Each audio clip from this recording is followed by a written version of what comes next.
Hey, it's Russ from the Infectious Groove Podcast and Vinyl channel, and today I'm doing one of my rare or special pressing type videos. This one is about one I had no idea was going to become so rare so fast. Going to talk about the 2015 pressing of Blues Traveler 4 coming right up. So at least once a week in one of our two videos, I try to focus on like a rare pressing that I have most of them knew was rare when I tracked it down, or a special pressing, something that maybe isn't even that rare, but is a special pressing to me for some reason. And this particular one is one that I purchased and had no idea that it was going to become a rare pressing at any point, let alone as fast as it did. This, of course, is Blues Traveler 4, which, like many folks my age, or even some folks a little younger, Blues Traveler was a big part of the 90s, and it seemed like you couldn't turn on either MTV or multiple radio stations without hearing at least Runaround at exactly the same time. And when this record came out originally, the CD issue back in the 90s, I was not about that Blues Traveler life. I didn't hate him, but I just didn't. I think it was overkill.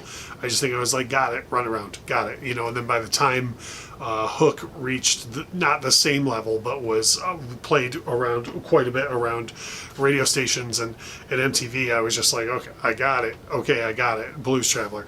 And again, I didn't really hate any of the music that they did, but I didn't really love it either. And at the time, I had no idea that they had a history or anything. They were just a band that was being presented to me from all angles at the time. For me, I didn't even really dig into Blues Traveler, this album or any other, until I saw them on the Further Festival a couple of years later with the Black Crowes. And being a big Black Crowes fan, I just went and saw the Black Crowes at whatever piece they were doing. I think I saw them on the Horde Festival and the Further Festival, and of course tons of times on their own. And the one festival they happened to be playing with Blues Traveler. And they were just amazing live, which I'm sure if you've tuned into this because you're a Blues Traveler fan, you probably you knew that already coming into it. Well, back in the mid-90s, I didn't know that.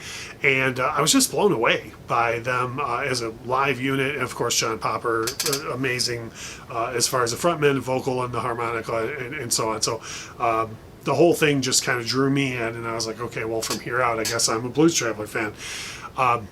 Speaking of which, if you are a Blues Traveler fan or new to the channel, or this video brought you here and you haven't, if you would please go ahead and hit that subscribe button. We have two vinyl videos every week.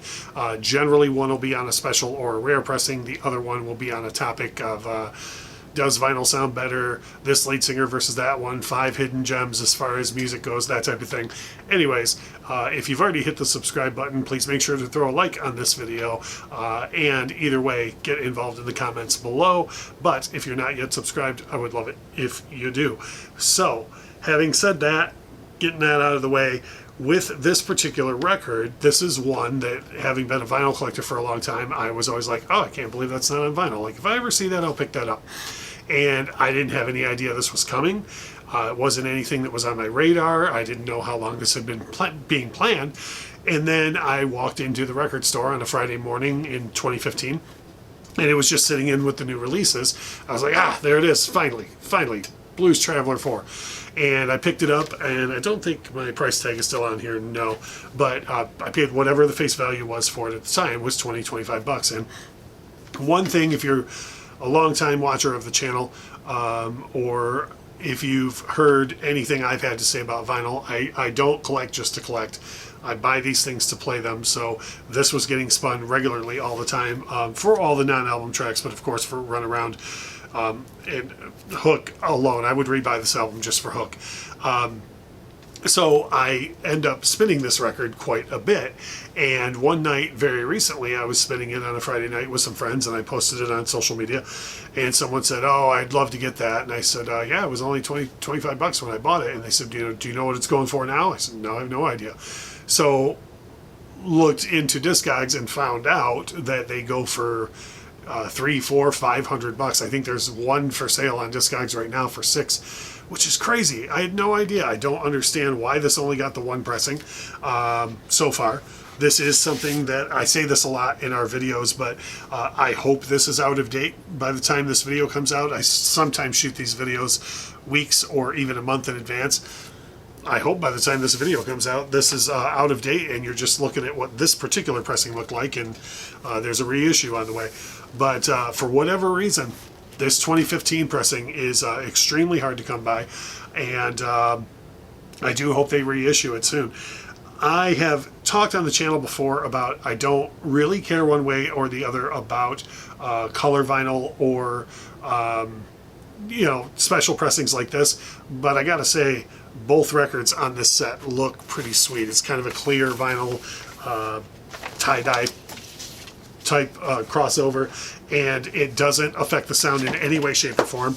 The sound on both of these LPs is absolutely fantastic, top-notch. Everybody that's heard the needle drop on both of these LPs agrees it sounds absolutely fantastic. So if and when there is a reissue of this LP, I personally am really hoping they use whatever plates or mastering process was used in this one, because it does sound absolutely fantastic. I feel like it's hands down the best I've heard the album sound.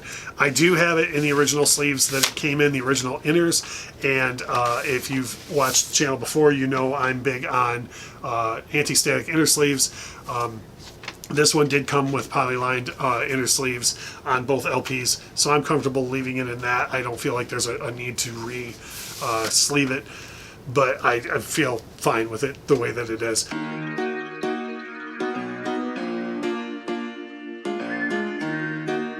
So that is a little bit of a look at the Blues Traveler 4 2015 pressing on vinyl. Like I say, if you're wondering if it does matter to you to pay what this goes for on the aftermarket, first of all, I don't sell any of my records. I'm not trying to deal records here. I only buy these to keep and enjoy. But if you are going to look into Discogs or eBay or something along those lines, if you're a huge fan and you can get one for a reasonable price, I do think it's worth paying a little bit more for based on the audio quality that I've heard in it. Otherwise, if you 100 plus is out of your price range or you're not a big enough fan, certainly wait around. I can't see this being too much longer before it's reissued, but I did want to feature it because it is a rare and or special pressing.